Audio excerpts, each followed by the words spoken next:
Lab Addicts Music Group.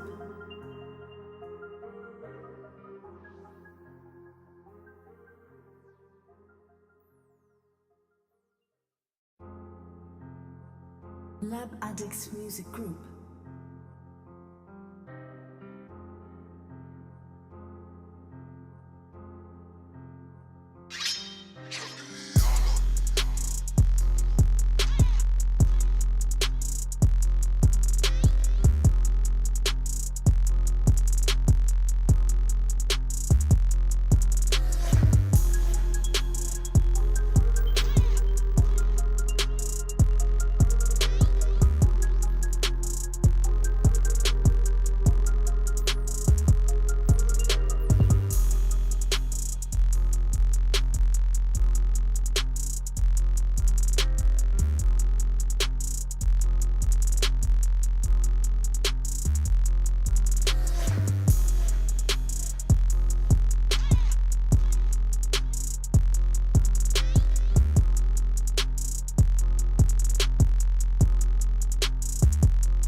Lab Addicts Music Group.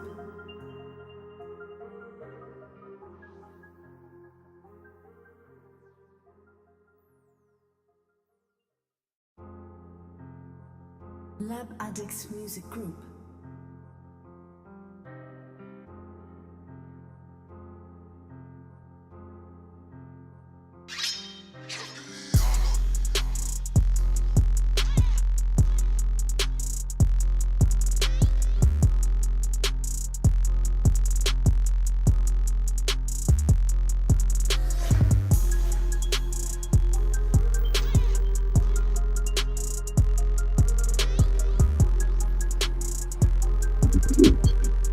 Good morning. The weekend is over. It's Monday, 8:30 a.m. 4th of July, 250th birthday of the United States of America was this weekend. A lot happened this weekend. Lab Addicts Music Group. But first things first, got to give thanks to the Most High for awakening me this morning. Yeah, it's a blessing to wake up this morning. It's a blessing. And man, my day started off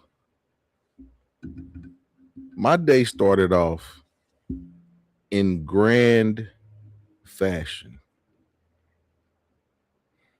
I had the pleasure of meeting, and you all see the title. You all see the title. And today is a special day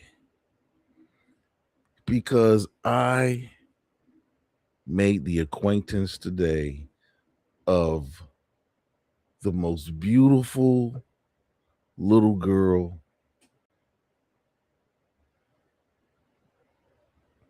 and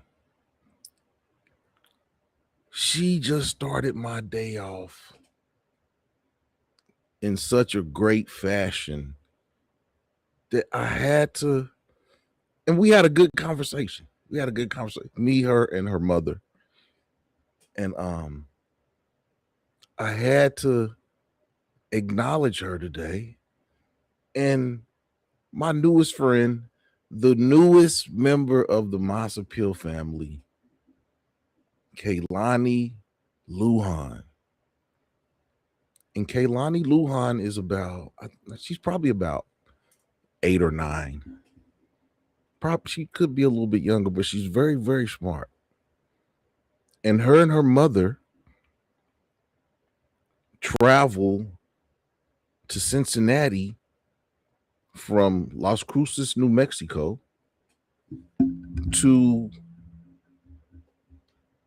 get her medication for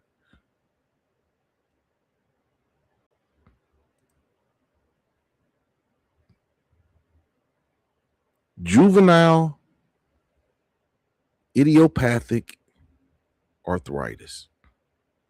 And if I said it wrong, Kaylonnie, I apologize. But Kaylonnie has a degenerative form of arthritis.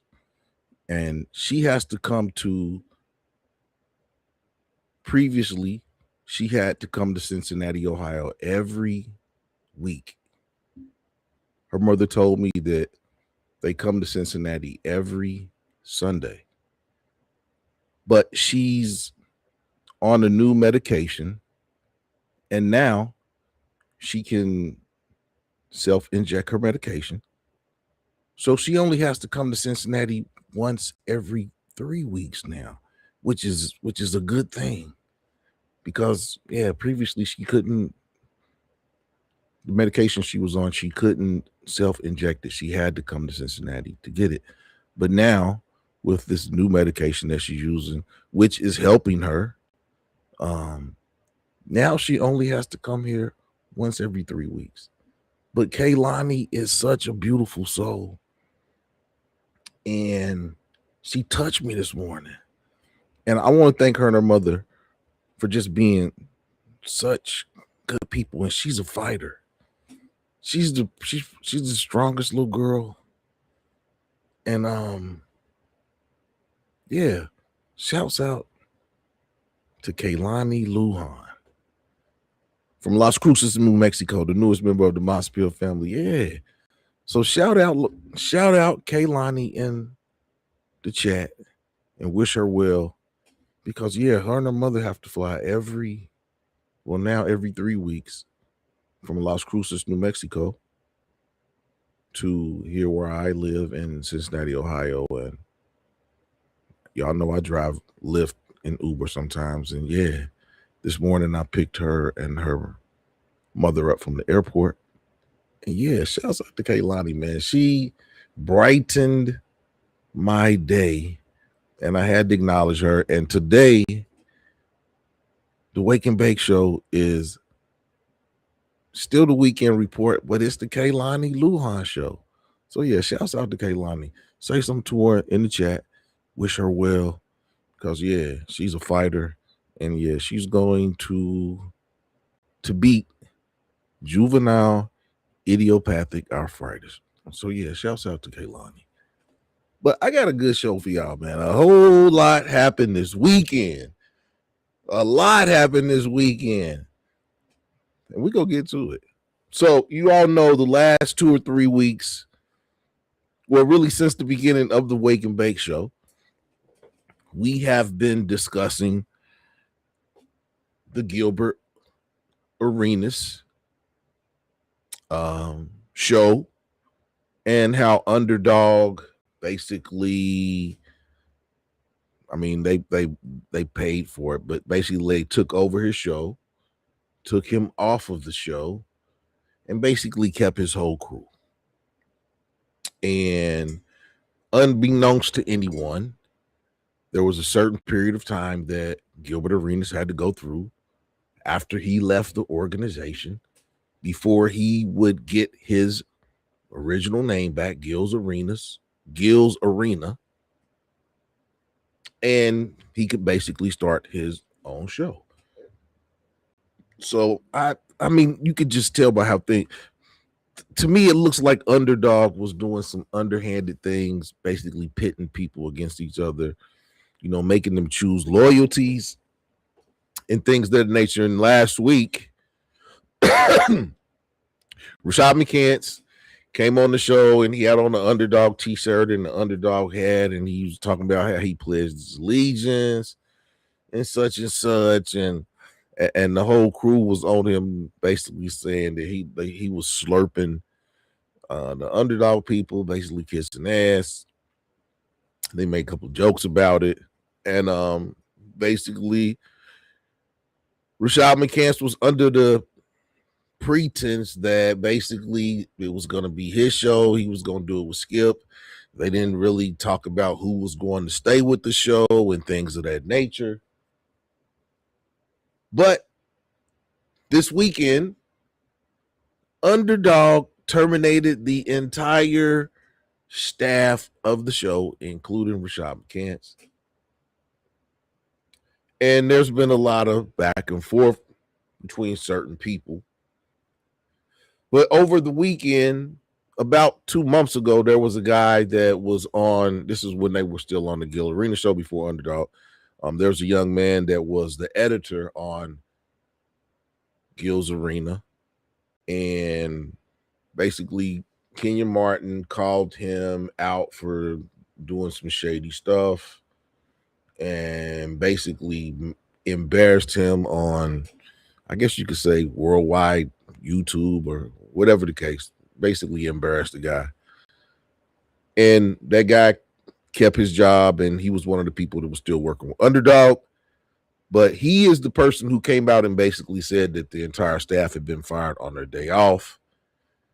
And basically there was the notion that the entire team was going to go back and work with Gilbert Arenas.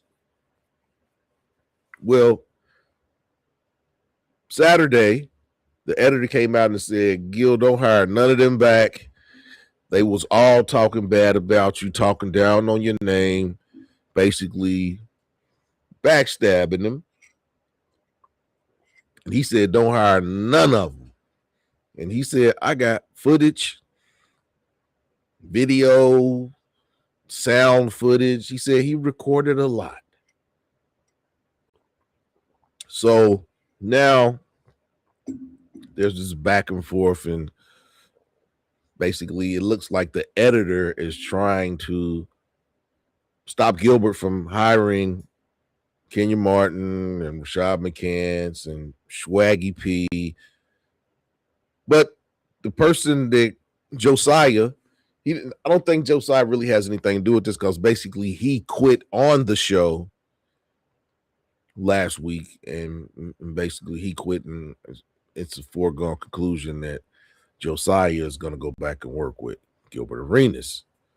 So time will tell, and we will keep covering this, because it's been interesting, the nuances and the week-to-week changes that happen, and how allegiances, get in the way.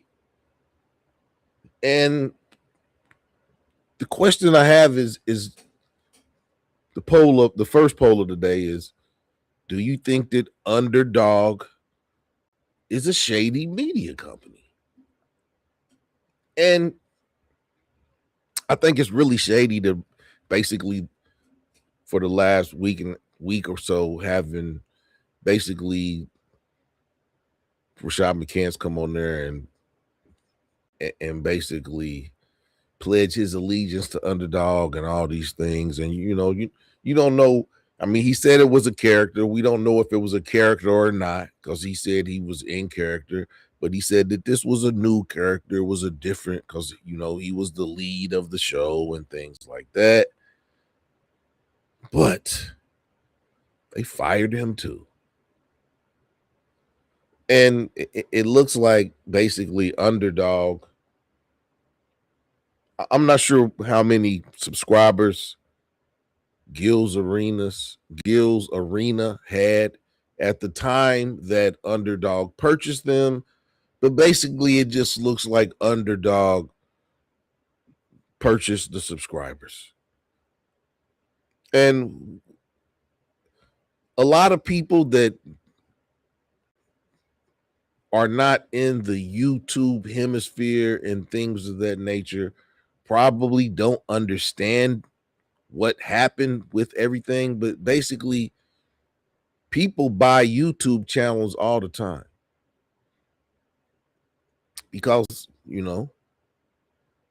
a finished product is easier to market to. If somebody's got 1 million subscribers on a page, 2 million subscribers on the page, and they're verified subscribers, that's lucrative. That is a network of people to advertise to.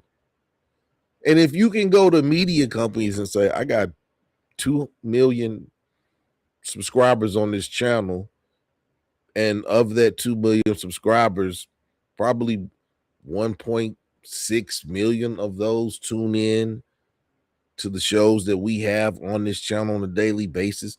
They can make a lot of ad revenue, basically telling companies that I have 1 million plus dedicated subscribers on this channel that you can market to.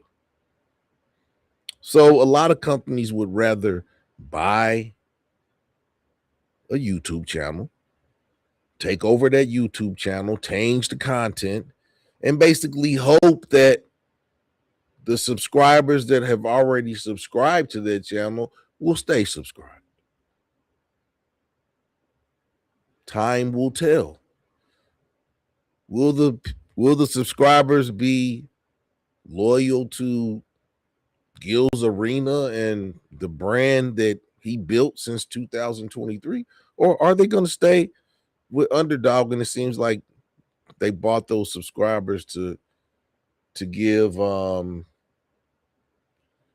can't even think of the guy's name. Skip Bayless, that audience. So it's what it looks like. Looks like has happened. And a lot of people say, well, that's business, but that's kind of shady. I think that's kind of shady. That's how I'm gonna look at it. And how do you look at it? Was Underdog underhanded in the dealings that they did? And are the people that got fired gonna make a soft landing back on Gil's Arena? Time will tell. We will see, and we'll talk about it. I will report on it because we're going to keep on following this because it's turning into Young and the Restless. We will continue to watch. But moving to the next topic, and it's a really sad situation. And if you all have been watching TV and just paying attention to what's going on in the sports world, you all will have seen that CJ2K, Chris Johnson, at 40 years old. Well, he's 40 years old now, but he was diagnosed with ALS about 12 months ago. And at the time that he was diagnosed, he was having issues, but he was still fully mobile, still walking. He said when he found out that he was holding his daughter at the mall when he got a call and they basically told him that he had ALS. And in less than a year, he has gone from a man who was holding his children and walking around to a man that can only communicate through a computer. He can only move his eyes at this point of his life. And if you know anything about Chris Johnson, you'll know that in his senior year when he was playing at East Carolina University, he amassed a total of 2,902 yards from scrimmage in one season. And then after that season, that great season that he had at East Carolina, he ran a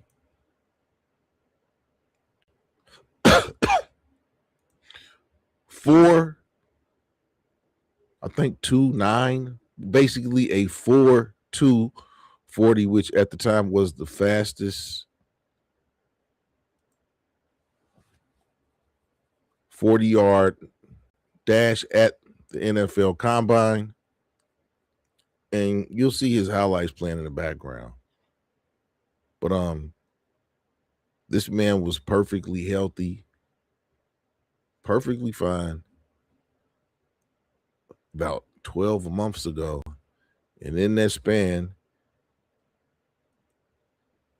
he has basically gone to a shell, a vegetable. He can only move his eyes. And he has ALS, which is amyotrophic lateral sclerosis, which is a nervous system disease that affects nerve cells in the brain and spinal cord. It's also known as ALS. The disease leads to muscle weakness and other symptoms that get worse over time.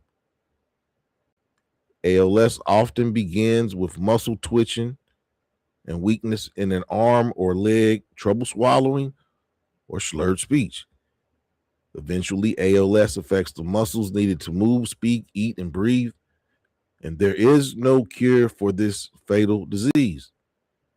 But research into new therapies is ongoing. ALS is often called Lou Gehrig's disease after the baseball player who was diagnosed with it. The exact cause of ALS is still not known in most people. In a small percentage of people, ALS is inherited from a parent. And they don't know how Chris Johnson got ALS, but in less than a year, it has basically turned him into a shell of himself. And I'm going to play the interview, and I'm going to stop it and talk over top of it, from time to time. But I'm going to play the interview so that you can see how a man that was doing this just a couple years ago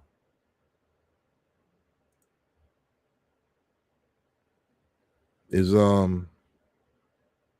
how he's dealing with this. And he'll talk about it, but it's just really sad that this guy ran for 2,000 yards in one season. And it's just a really, really sad situation because Chris Johnson was one of the best running backs in the NFL, really, especially one of the fastest.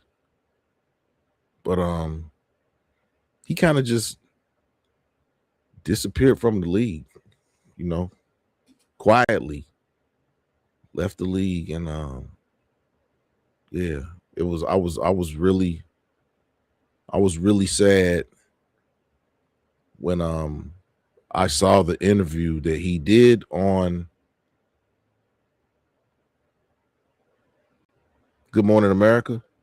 And if you all haven't had a chance to see that, I'm going to play that in just a couple seconds.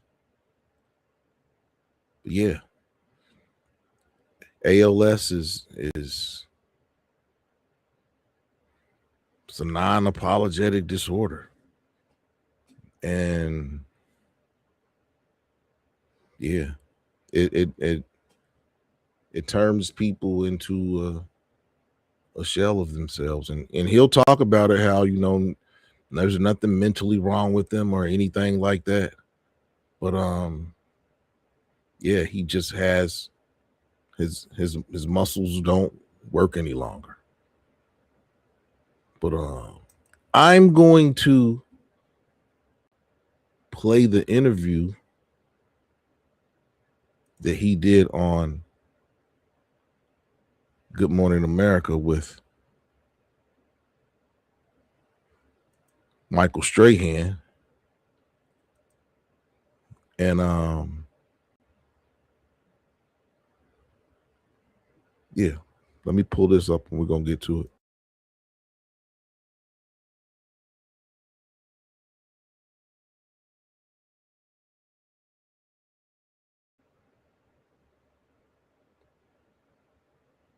And you all know, yeah, I'm watching this version of it with you all. It is from ABC News. Shout out to ABC News.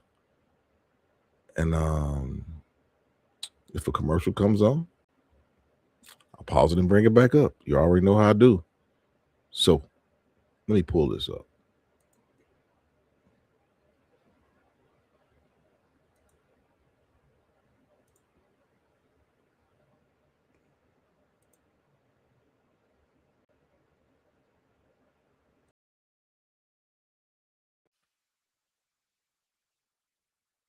Johnson, touchdown! Chris Johnson, one of the fastest running backs in NFL history, shattered records throughout his career. 80-yard run. So fast, he earned the nickname CJ2K. Chris Johnson is going to have a Titans touchdown. He retired in 2017 and has been out of the spotlight. But today, he is sharing something deeply personal. You've chosen to share some personal news today, and it takes a tremendous amount of courage to share it. What would you like for people to know? First, I want people to know that I'm still me. ALS has changed what my body can do, but it hasn't changed who I am. In 2025, at the age of 39, Johnson was diagnosed with ALS. The disease progressing so rapidly that he now uses his eyes to trigger a speech-generating device to speak. Why do you want to share this now? Because if sharing my story helps even one person get diagnosed sooner, inspires more research, or gives another family hope, then it's worth it. Johnson says he was in the prime of his life. And I'm gonna jump in right there, but the reason that the computer has his voice is when they diagnosed him, they recorded his voice so that when he typed into the computer, that it would be his voice that was coming out talking to his wife and to his children. Working out daily and running errands with his 4 children until ALS changed everything. Let's go back to last year. When did you notice that something was off? I first noticed weakness in my right hand.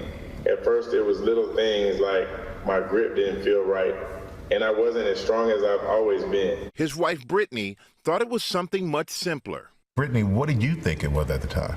I thought because of football and, his career, that it had to be something with that, maybe a pinched nerve or something along those lines, but never ALS. And what did doctors tell you initially about your condition?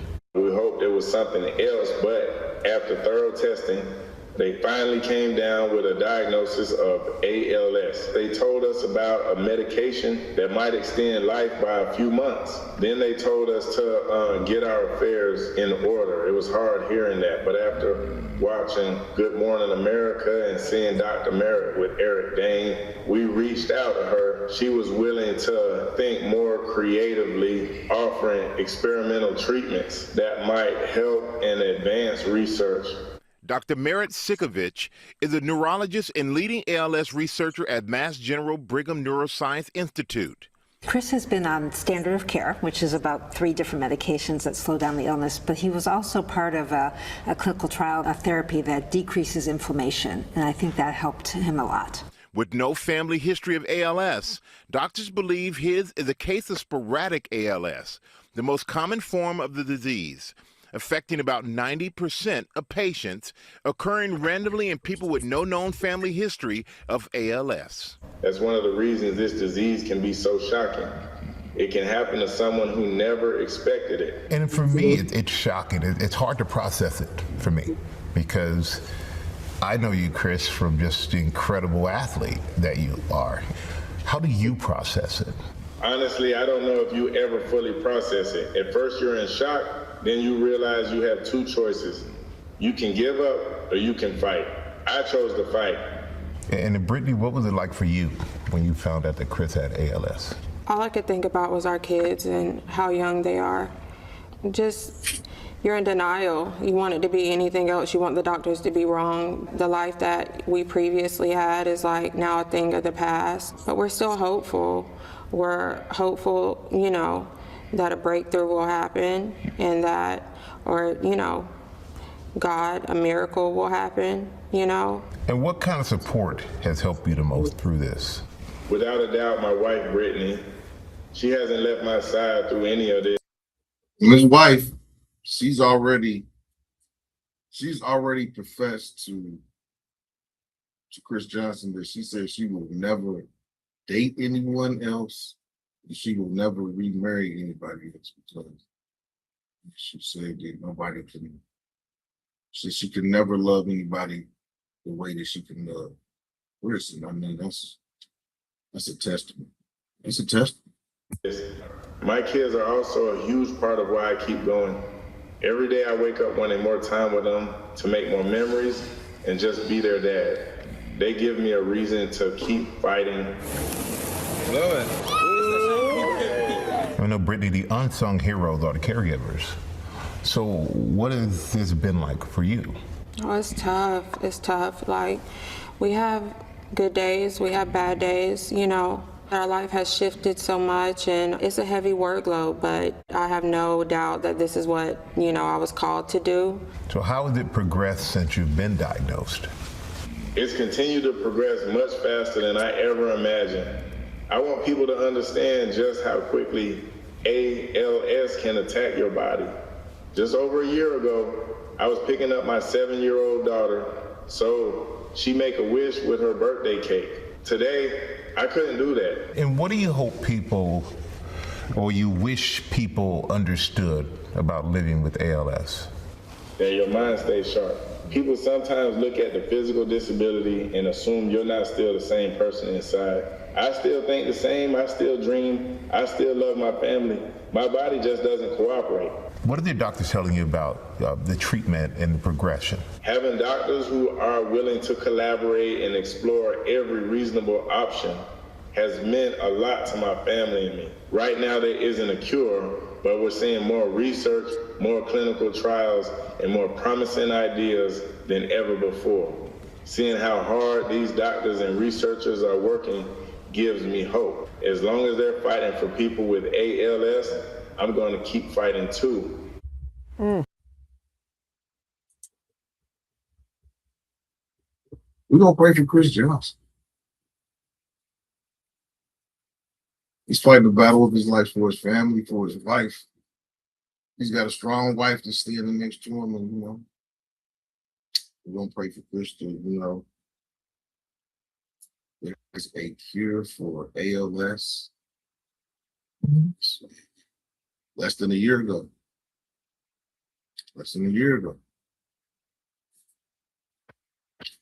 The next story we're going to talk about this weekend, we had a big fight. We had a big fight. We had the Battle of Ohio, and it was between Abdullah Mason, who is from Cleveland, Ohio, and he was going against Albert Bell from Toledo, Ohio.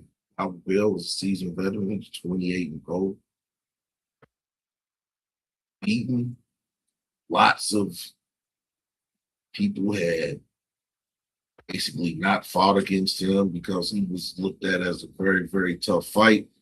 He was 28-0. He had never been in a championship fight.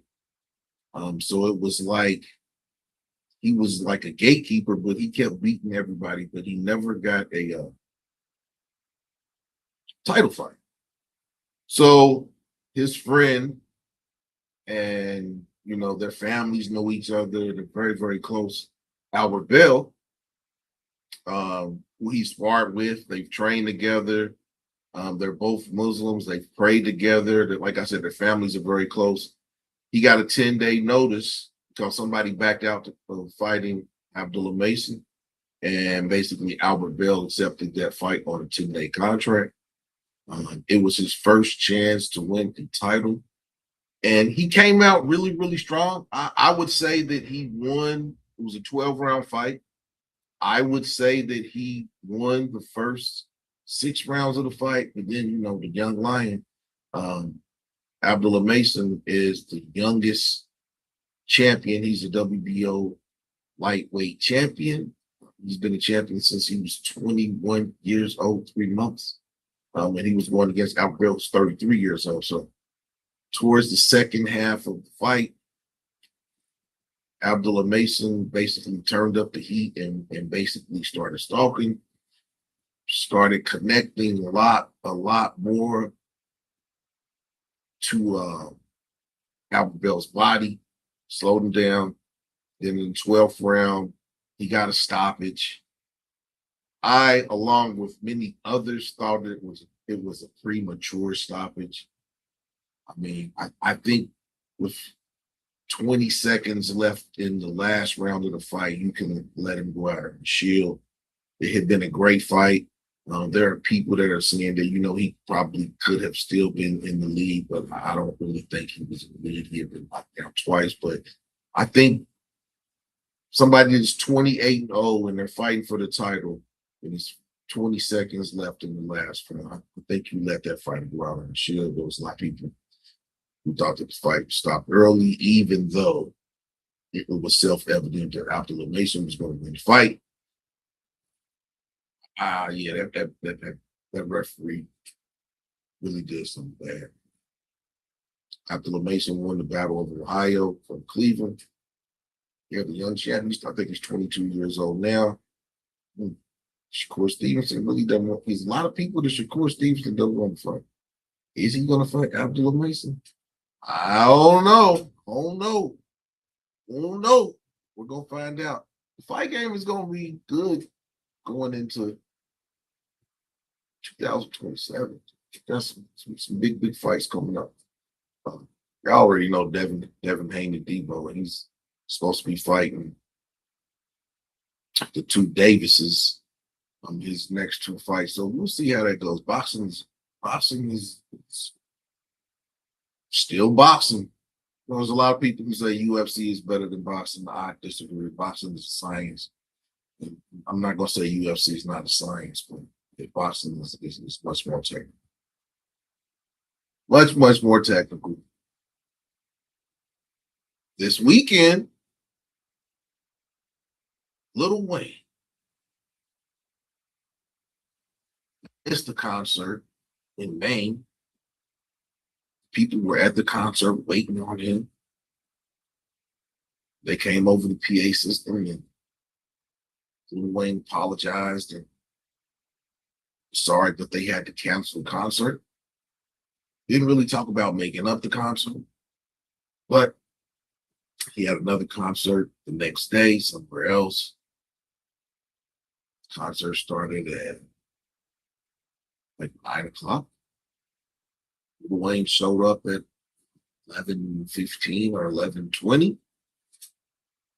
City he was in has a noise ordinance that can't be anything loud after midnight. So Lil Wayne performed for about 25 minutes. They said he did about 3 or 4 songs. Not sure how much money those people paid, but a lot of people were upset, which is understandable in the time and how the economy is shaped right now. People want to get a lot of bang for the buck that they spend. And I'm pretty sure that a Lil Wayne concert was somewhere north of $100 for the tickets. And if a person pays $100 for a ticket, they expect more than 4 or 5 songs, I would say. But man, there's chances that you take when you go to those concerts from older hip hop legends. Lil Wayne is a legend. He's a legend in hip hop, but is he still going to give a legend performance every night.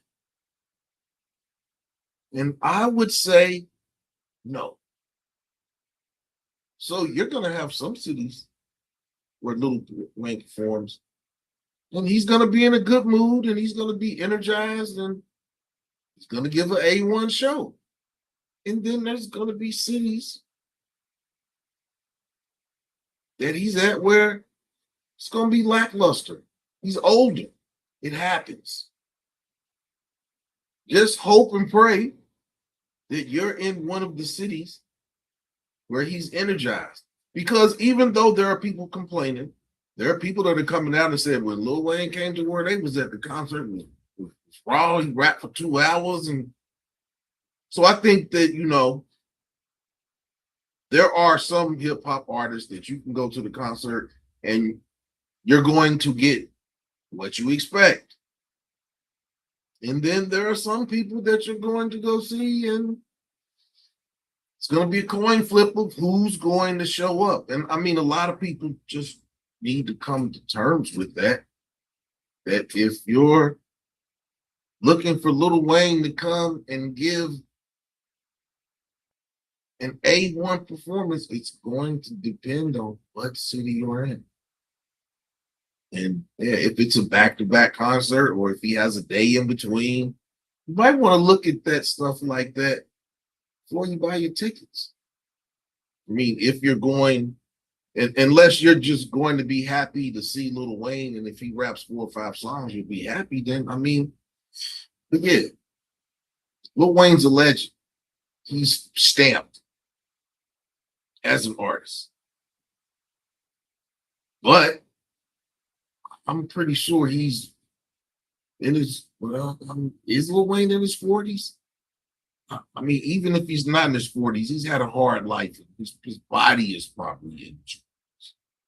So he's not going to give the A1 for himself. The people that are expecting that, I want to look at that calendar, see if you're getting Lil Wayne on a Friday where he didn't have a Thursday night concert, or if this is the third concert in a week of back-to-back concerts. Yeah, might want to pay attention. I pay attention to stuff like that. But yeah, I really care about money I spend. So yeah, I'm gonna look at that. Yeah. Lil Wayne's he's not giving a Breezy Bowl. He's not giving a Breezy Bowl concert every night. He's not doing it. I don't hear people coming out of the Breezy Bowl saying they didn't get their money's worth. That's for sure. But yeah, Lil Wayne is not giving a Breezy Bowl performance.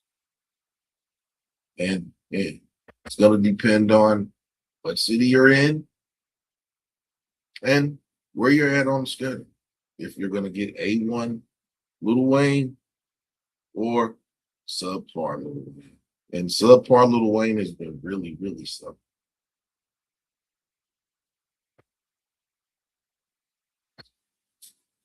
But you might want to check that calendar. You might want to check that calendar just to make sure which Lil Wayne they're going to get. Now we come to the portion of the show for smokers only. The camera's going. And this could be for nobody smokers, or it could be, a refresher. People who consider themselves veterans. But in a time where lots of people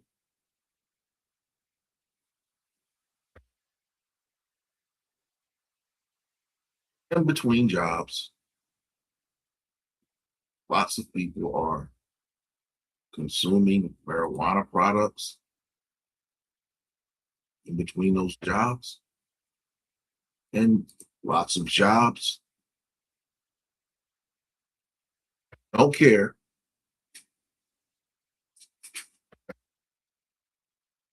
That's classified now.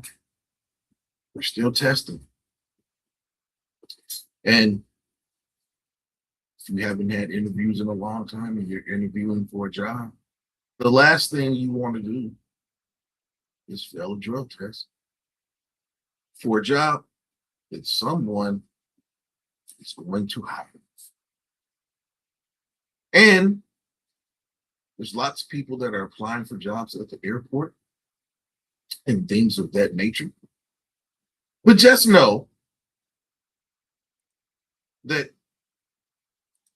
if you fail a drug test for a company that has FAA regulations, just know that your name will go on a list and you will never, ever be eligible for a job with any airline, any company that does business with the FAA.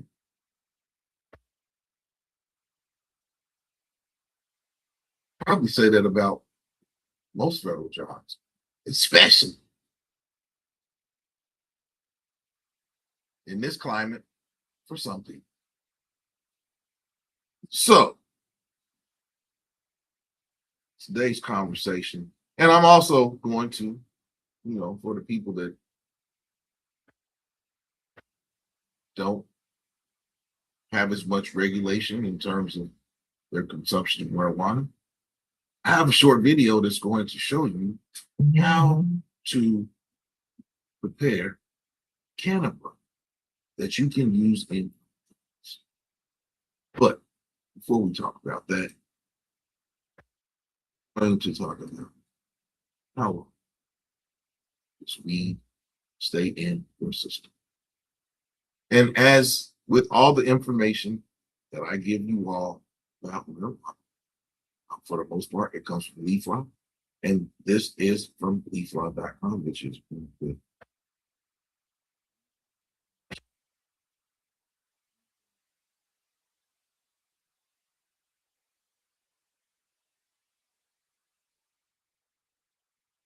Congratulations.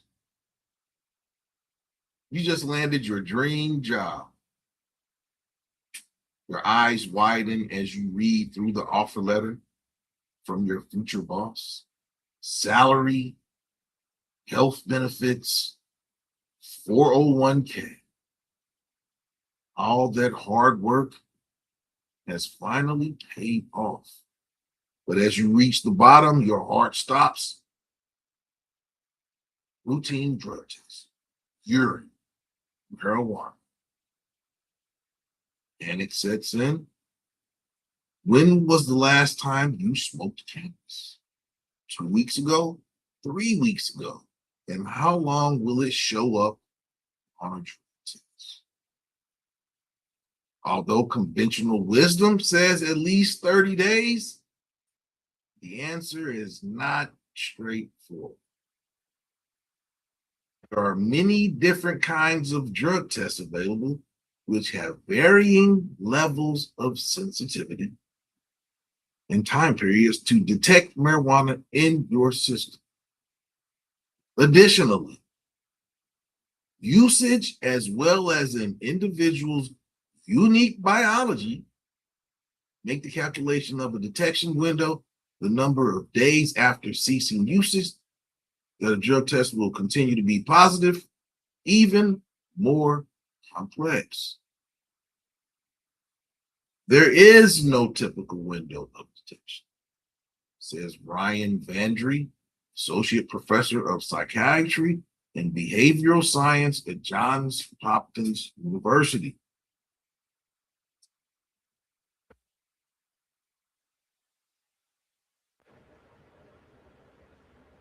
It is highly variable from person to person, and it varies based on the frequency and use and the amount of use.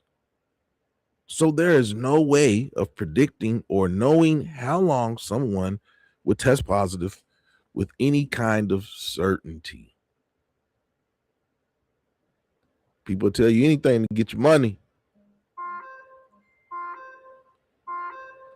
How do drug tests from THC work? About 40 to 50 million drug tests are conducted by employers each year. 40 to 50 million, which analyze biological material including urine, hair, blood, saliva, breath, sweat, and even fingernails. When cannabis is consumed, THC levels temporarily rise in the body, which are detectable in blood tests from several hours up to a day after one usage.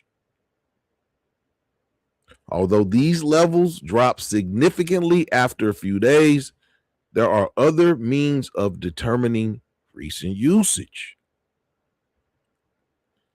THC, CBD, and their metabolic byproducts called metabolites are lipid soluble and accumulate in fat reserves throughout the body.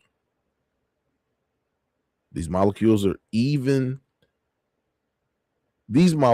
are then slowly released over time, resulting in a considerably longer time period for the body to purge itself of marijuana traces compared to other recreational drugs, especially for chronic users.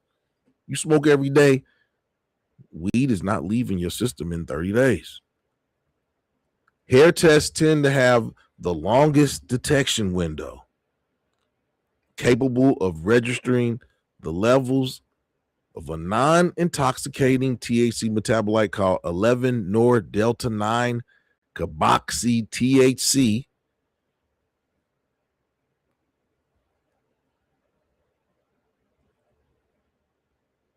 bracket THC-COOH bracket up to 90 days after cessation.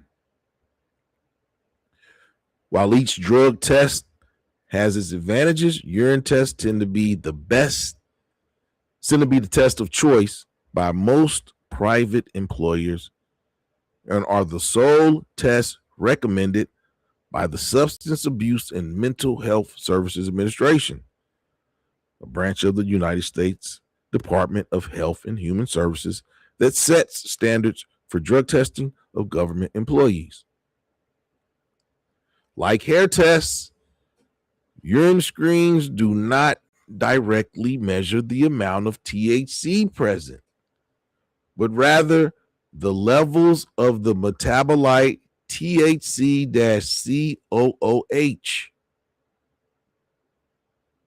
Once a specific test is selected, the experimenter must then choose its sensitivity or the cutoff concentration of THC-COOH, above which a test is considered positive. The most common cutoff for most marijuana urine tests is 50 ng per milliliter. But cutoffs can be as low as 15 ngs per milliliter and as high as 100 ngs per milliliter, each of which result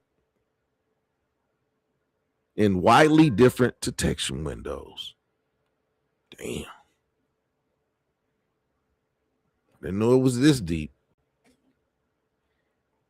Testing is usually a two-step process, said Vandre. The first step is a qualitative yes-no with a typical cutoff of 50 nanograms per milliliter.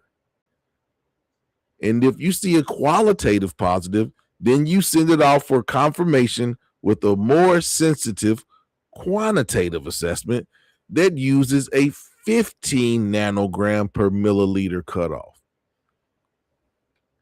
Despite the fact that urine tests are standardized by SAM HSA, the vast variability in cannabis use, as well as individual differences in biology and genetics, stymie efforts to develop specific time windows for detection.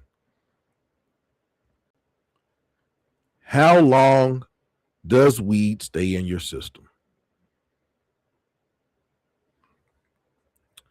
Each person has a unique metabolism that processes marijuana at a different rate, further complicating this picture.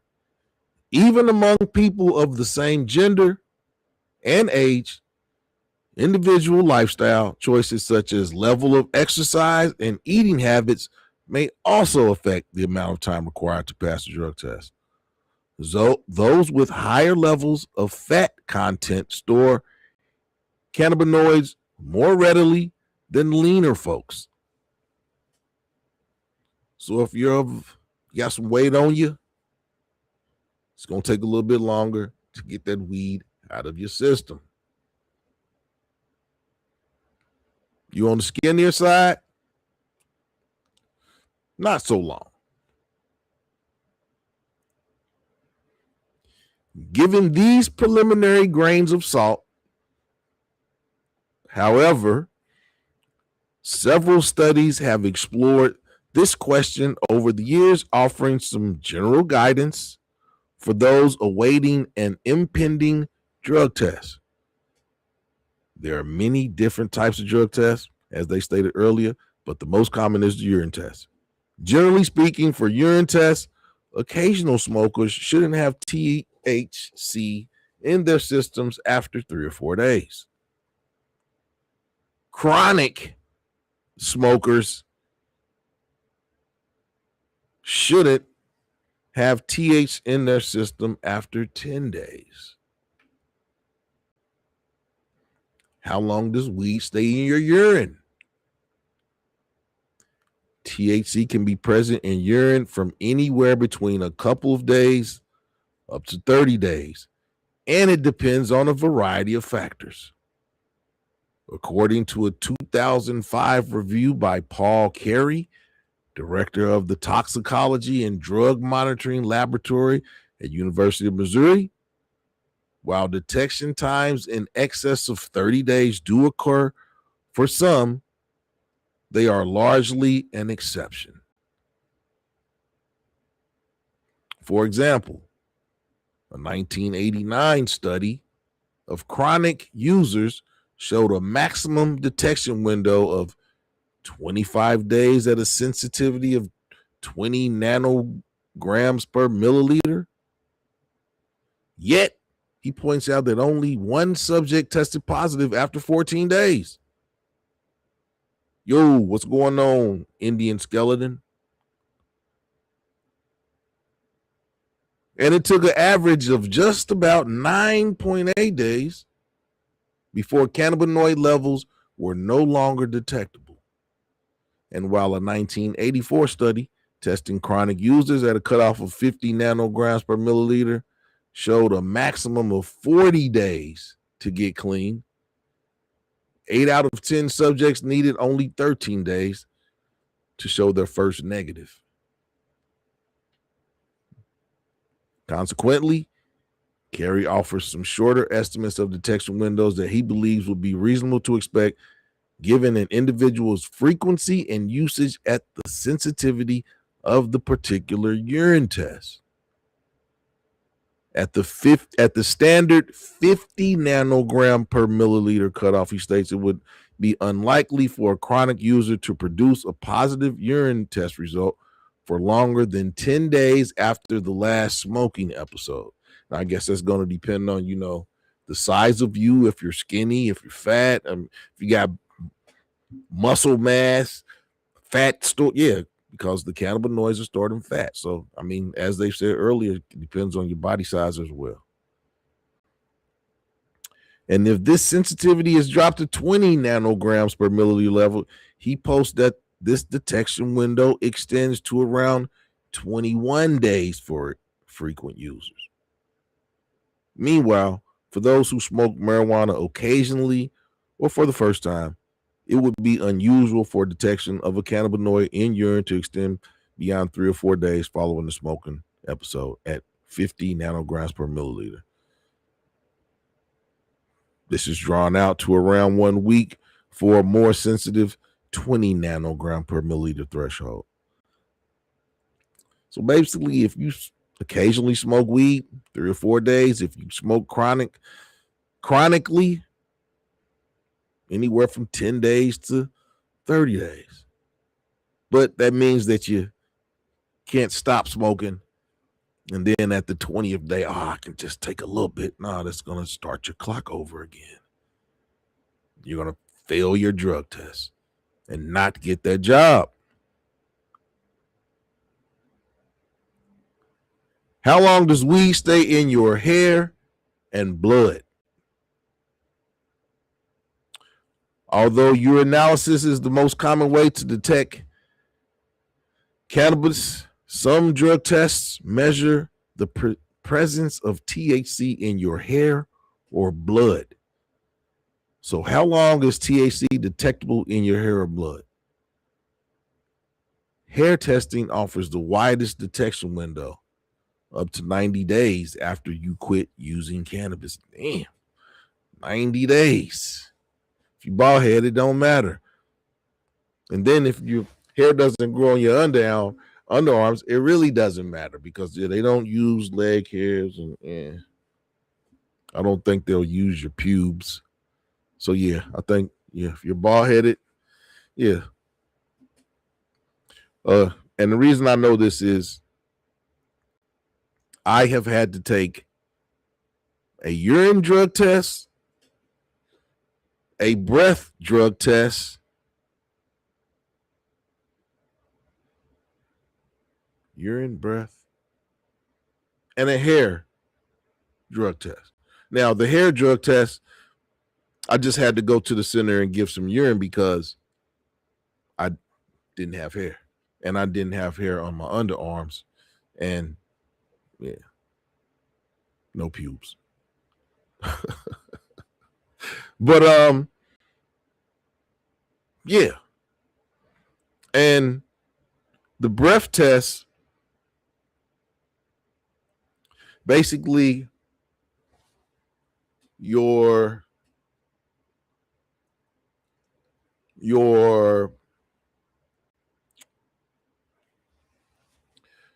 saliva glands, those 2 little holes, one that's on each side of your jaw, but you can touch them. Basically, they swab those. And I guess if you've smoked in the last 2 or 3 days, basically it'll be detectable. It's the same kind of test they give you if they test you for smoking cigarettes. So basically they swab those saliva glands that are in the sides of your jaws. And if you've been smoking, I guess THC gathers in those saliva glands. And then the urine test, you go there, they send you the thing, you pee in that little container, you give it to them.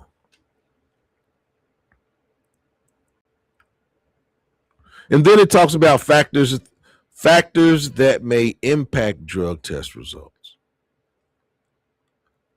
There are several factors that impact how long cannabis stays in your system. These factors include how often you smoke, the quantity you smoke, how much body fat you have, and the sensitivity of your drug test. So I think I think you should not worry about the sensitivity, but you should prepare for 20 nanograms per milliliter, which is the lowest sensitivity, 30 days, 40 days, drink a lot of water, sweat a lot, don't consume marijuana, you should be clean. But like they said, some people, 14 days. Some people, 21 days. But the threshold, 30 days, you should be good. Should be good.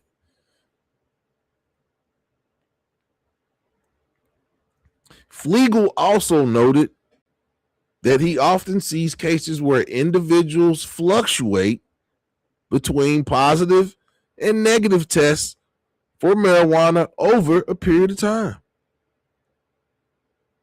A lot of people call us and say the person was negative and now they are positive, and they say they haven't used, says Flegel. But if a person becomes dehydrated, it concentrates the urine, and when they exercise, it breaks down fat cells and releases THC, both of which increase the chances of a positive test. You'll actually see that over time, they will go up and down between positive and negative. I guess, it's good to work out to, cleanse your system. But when you work out and it's not all out of your system, it elevates the levels because your body is working to get it out of your system. So naturally, it's going to raise the levels of purging it out of yourself. So, hey,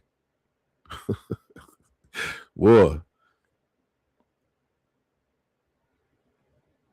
Meanwhile, Van Drake believes that even these general recommendations are unfounded, particularly for chronic users.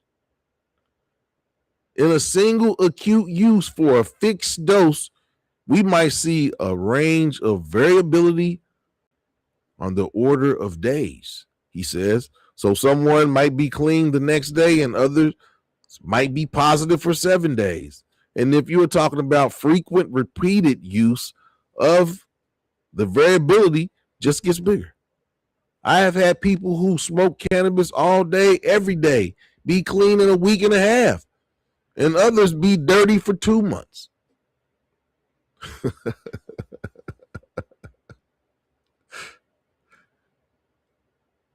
And I would say that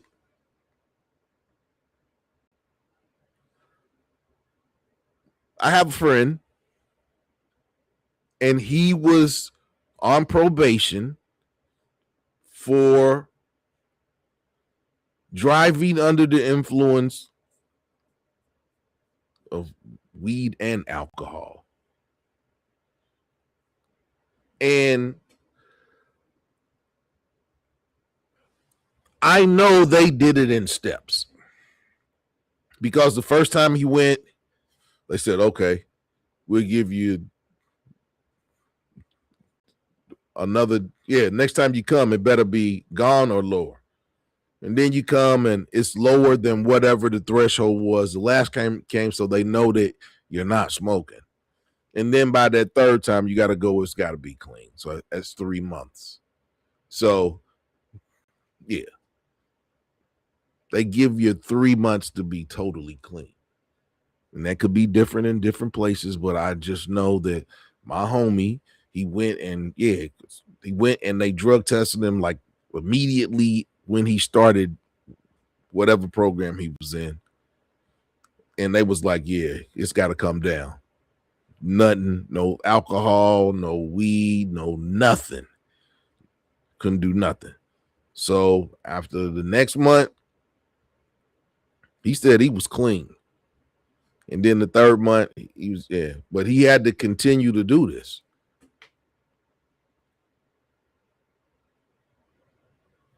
And I'm not going to lie.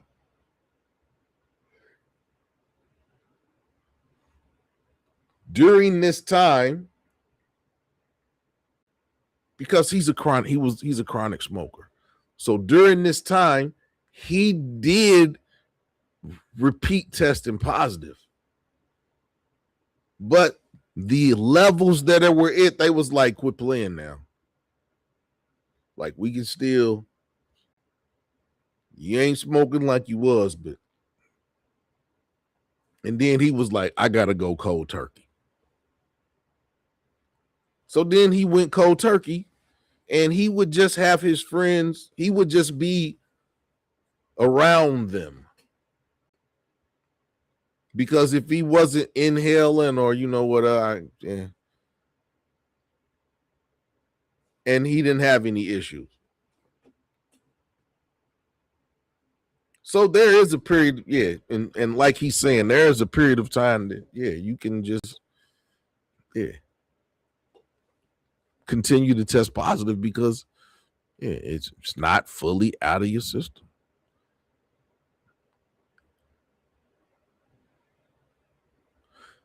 And what about those who consume other non-intoxicating cannabinoids such as CBD, cannabidiol? How long does CBD stay in your system? And will it show up on a drug test for marijuana? Because there's a lot of people that smoke CBD, weed, and CBD vapes. And they're like, it's legal. And it's like, is it? And it says because standard urine testing only analyzes metabolites of THC, those who consume CBD, hemp oil, have very little risk of testing positive. But because some hemp oils contain very small amounts of THC, those who use an extraordinarily large amount of cannabinoid-rich oil products greater than 1,000 to 2,000 milligrams each day. Dang, that's a whole lot of, dang. That's a lot of cannabis oil. I don't think there's people that are using that much cannabis oil each day. 1,000 to 2,000 milligrams each day might show up a positive test on the initial urine screen, which is susceptible to cross-contamination from other cannabinoids. However, the initial false positive would not hold up to the more rigorous second round of confirmatory testing, which specifically measures THC-COOH.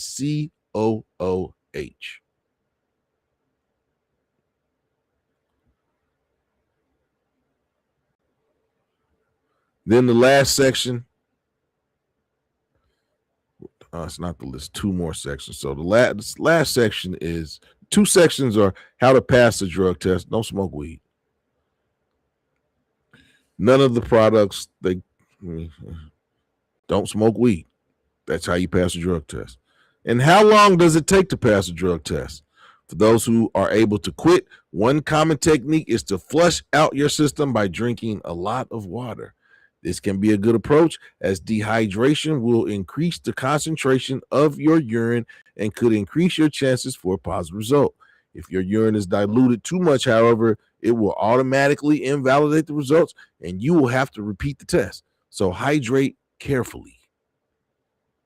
A potentially more effective tactic for speeding up the THC detoxification process might be cutting back on the Big Macs and hitting the gym.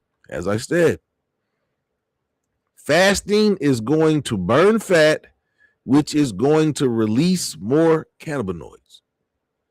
Says Vandry, if you have more fat, then there is more tissue for cannabinoids to get stored in, so you might want to get a little bit longer window of detection.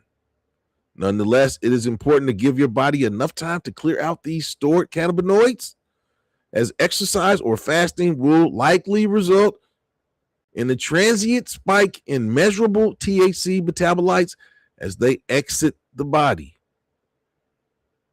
If you know you have an upcoming drug test,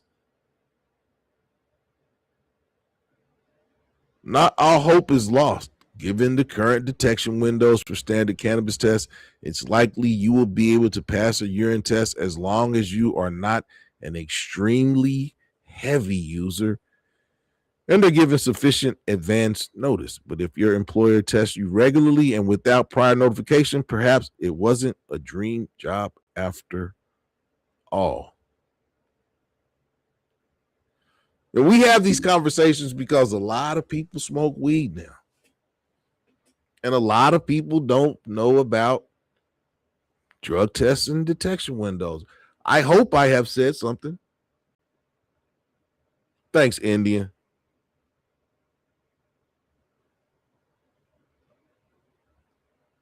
But yeah, lots of people smoke weed now. Lots of people eat edibles. They didn't really talk too much about how long edibles stay in your system. I would say that edibles probably stay in your system longer than smoking because it's going through your system twice. It's going through your oh my man, my mind is gone, boy. you're in it's going through your stomach and your intestines, your intestinal tracts, and then it's going into your blood. I guess that's why people who eat edibles say that it's a stronger high and they stay high longer. It seems like it would be why. But yeah. If you're trying to get weed out of your system, don't smoke. And as you can see throughout this whole article, not one time did they say take those little drinks, the little powder, the golden seal or whatever. Yeah. Not one time did they say take that stuff. They said time, water, and sweat. Sweat equity. If you want to smoke, work out. You got a drug test coming up, don't smoke. That's how you pass a drug test. Now, to end this segment on THC in the Cannabis Corner, I'm going to show you all this video because, we talk about the good, we're going to talk about the bad too. It's just what we do. But I'm going to show this short video. If you don't know how to make canna butter, watch this video. You may learn something. Because like I said, we're going to talk about the good. We're going to talk about the bad. Here we go. How to make cannabis oil. Butter.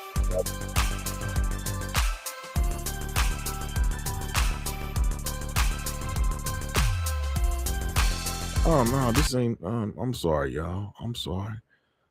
It's the wrong video. This is how to roll a joint. That's not what we're trying to do. That's not the video that we wanted. It must have been playing in the background.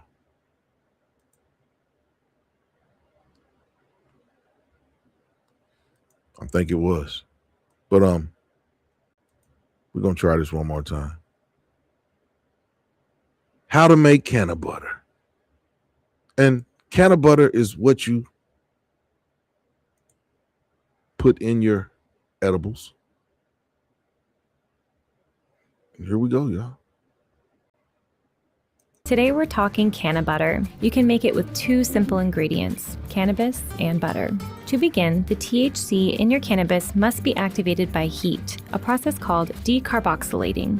Preheat your oven to 245 degrees Fahrenheit and spread 7 to 10 grams of cannabis buds evenly across an oven-safe tray lined with parchment paper. Bake the buds for 30 to 40 minutes, mixing gently every 10 minutes or so. Grind the activated cannabis into a fine consistency. Combine 1 cup of butter and 1 cup of water into a saucepan, simmering on low. As it melts, stir in the ground cannabis. Let the mixture simmer for 2 to 3 hours, stirring occasionally. Turn off the heat. Once the mixture has cooled, strain it through a cheesecloth and refrigerate. If extra water separates and forms in your butter, no problem. Just remove it once it's all cooled. Use your canna butter in recipes for infused snacks, dishes, and desserts. Right there. Woo! Putting that can of butter and not baking with it, you might be real high. Eating a bagel with that can of butter on it. Wow. Okay. Learn more about edibles and how to make them yourself on Leafly. Yeah, edibles on Leafly. It shows you how to make the butter. Don't put none of that butter directly on no toast like that. Please don't. Please don't. Use that oil, you put it in the stuff for your cookies and stuff. Directly on the bun like that. Wow. What's going on, Jug? How you doing tonight, brother? Well, how you doing this morning?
we've talked about this in previous shows.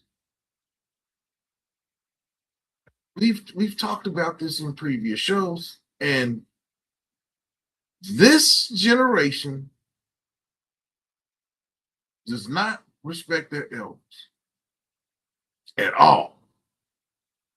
Now, this Grandma Karen was out of pocket, but she's still a senior citizen. She's still a senior citizen. And I'm not going to never condone,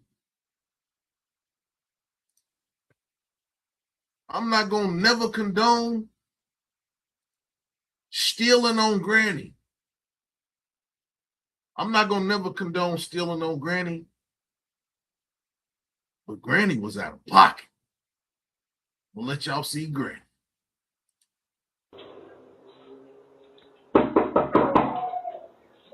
It's apartment B. That B is a boy? Yeah. I'm coming about my dog. Yeah. Over here. The dogs are got to go. They attack my dogs, they got to go. I have insurance on my fucking dogs. I don't know if you do, but the dog's gonna have to fucking go today. If not, I will do something to him. That dog shouldn't have been fucking loose. That's probably the lease violation. It has to be on a fucking lease. Miss Miriam, I need you to separate yourself from her. I'm gonna hurt this bitch because this is not the first running I had with her. Oh no, when you had the boy put out with the dog because you was messing with him. That's why he had to leave. Oh, shut the fuck, bitch. Let's talk about my dog. I don't know that man. I got $1,200 dogs. My dog cost $1,200 a piece. You got some motherfucking bullshit. But your if you cared anything about you got that dog, he would have been on the leash. He would have been on the leash. What? Don't do it, Granny. I'm in your Don't do fucking it. face. Don't do it, I Granny. will fucking not fuck you. Hey, don't you hit me. Do it. Fucking hoe. What you hit me for? Miss Miriam. Get my phone, baby. I can't move. I need an ambulance. Why the fuck you hit me? I need an ambulance. I need an ambulance. Now. What the fuck you hit me for? Your dog bit my fucking dog. I need an ambulance. You seen that shit? Okay, Miss Miriam, stay on the line with me. I'm getting some help. My head is something wrong with my head. It must be bleeding. Why the fuck you came?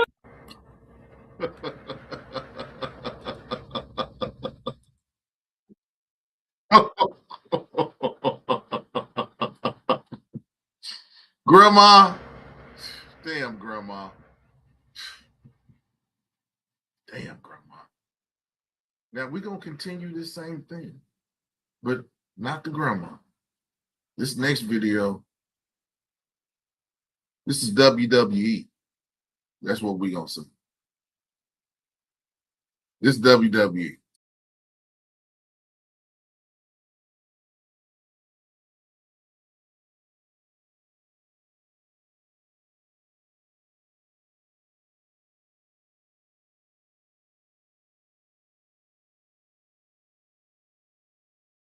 This next video is wow. I don't even think this video has no sound. Oh, hold on. It does.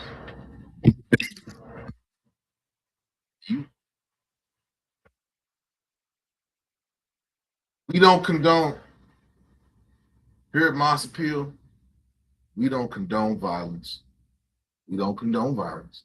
But this next video is crazy.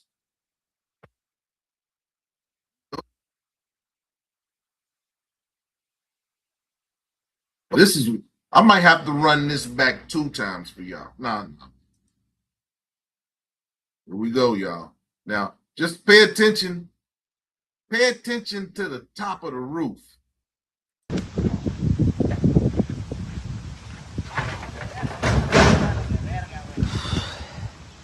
Güey, cálmese a la verga, puto. ¡Ey! ¡Ey, ey, ey, ey, ey! Hey, güey, cálmense a la verga.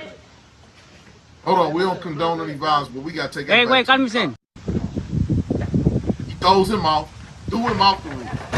Tumbled off the roof. They tumbled off the roof. Güey, cálmense a la verga, puto. They came off the roof Hey. and tumbled into it. Hey.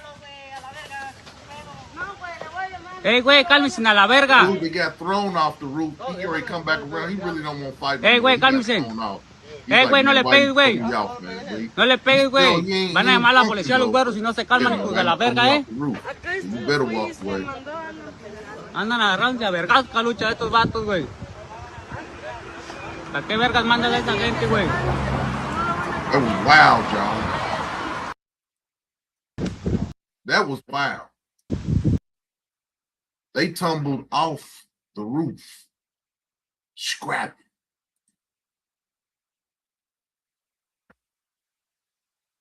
Hey, Juggernaut, thanks for stopping through, brother. They tumbled off of the roof, y'all. Off the roof. That's something new. Now, this next video, we're going to keep on saying this. Here at Maas Appeal, we do not condone violence, but to all the service workers out there, including the mailmen, who come across dogs that have teeth. Dogs bite. This man wasn't trying to get bit at all. And this is what he did, y'all. Yeah, dog. Now what? Why? What's wrong? Why you throwing shit at my fucking dog? He's about to fucking hit me. You what? Are you coming at me right now? He didn't fucking bite you. You come right at me like he's going to, son. You need to back and fuck up. Oh. Wow. Hey, y'all. It's a theme. It's a theme. It's a theme for the video.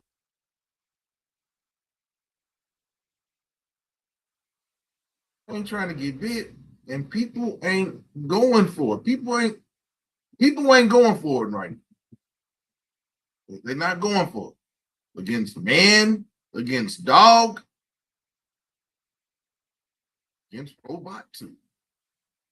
Hold on. This next video, pure foolishness. Pure foolishness.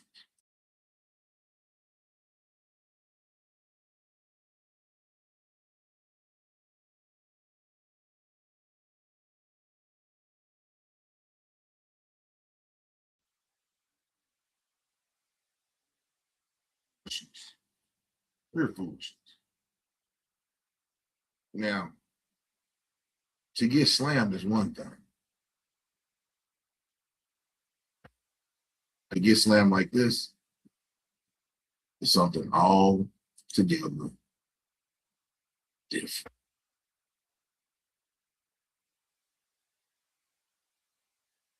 Different.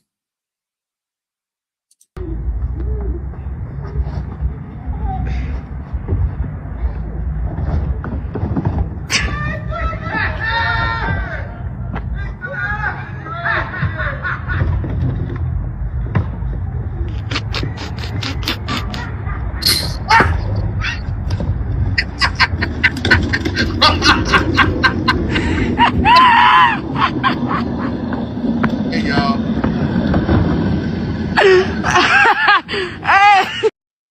There's some different stuff going on out here in these streets.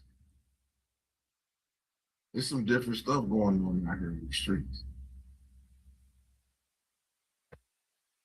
But to get dumped in the trash can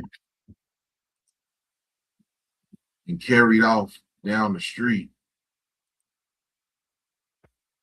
it's something different. It's something different. Something different altogether. Now we're going to continue.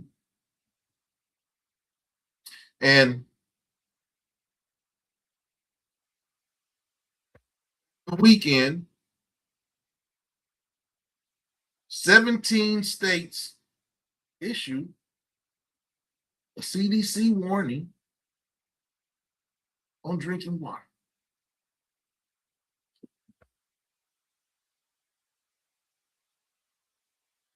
I don't know if you drunk the water. Because in 17 states, there were over 150 cases of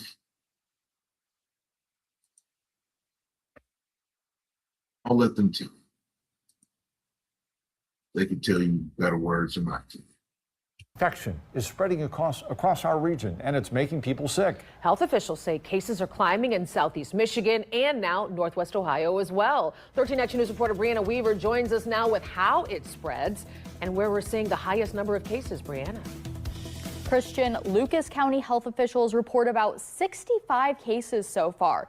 In southeast Michigan, that number sits at 170 total cases, including 90 in Monroe County and 33 in Lenawee County. Every day it changes a little bit more as cases start to come in.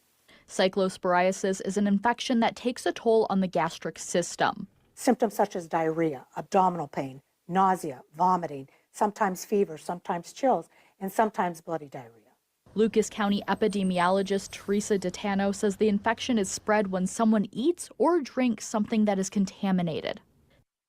These people got explosive diarrhea from contaminated food in northwest Ohio and parts of Michigan. The health department is zeroed in on one food group in particular. We find that cyclospora, the parasite, tends to live more on produce than anything else. So fruits and vegetables, mostly lettuce, tomatoes, those kinds of things. Experts say this doesn't mean you should throw out your produce. DeTano says the best thing you can do is wash it thoroughly before eating. And if you notice you have any of the symptoms of cyclosporiasis. Yeah, see, a lot of y'all come straight from grabbing y'all's produce straight home and don't wipe it out. And about 50 or 60 people didn't touch them apples and stuff and touched on them grapes. And, you know, people don't wash their hands. And they don't wash their hands and they handle the fruit and the vegetables in the produce section. And then you go home and you don't wash it. And then you eat it and you get somebody's fecal matter on your fresh food because they didn't wash their hands. You wash your food. She suggests calling your doctor as soon as possible. The cyclosporiasis really doesn't go away in a couple of days. You will eventually shed the parasite, but you really need the antibiotic in order to make it quicker and get rid of it. The health departments in Lucas and Monroe counties are actively working to pinpoint an exact source. We're so close to the Michigan border and they're so close to the Ohio border, people are going back and forth. Of course, we're going to start to see cases and share those cases. We have what's called a Michigan-Ohio group where we try to information share things across borders just to see what's going on so that we know that if they're seeing any commonalities of things. Again, the health department encourages washing your hands and your produce before you eat it. And if you notice these symptoms, make a call to your doctor as soon as possible. Cyclosporiasis is explosive diarrhea. So if you live in Toledo or Michigan, thoroughly wash your produce thoroughly before you consume it. Because over 150 people in the area have explosive diarrhea.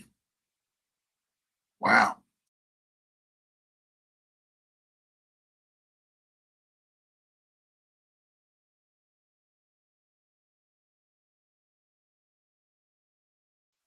I don't know what to say about that. I don't know what to say about that, you all. Explosive diarrhea.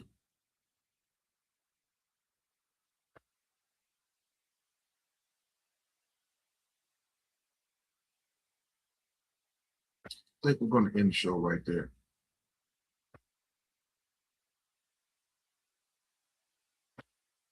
Wild stuff going on out here. People are losing control. It's contaminated. It's just the day beginning. The day is just beginning, and we got people with explosive diarrhea.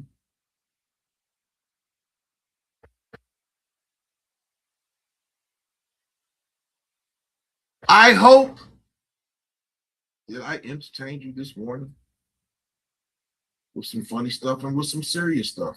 And shout out to my newest friend, the newest member of the Maas family, Kaylonnie.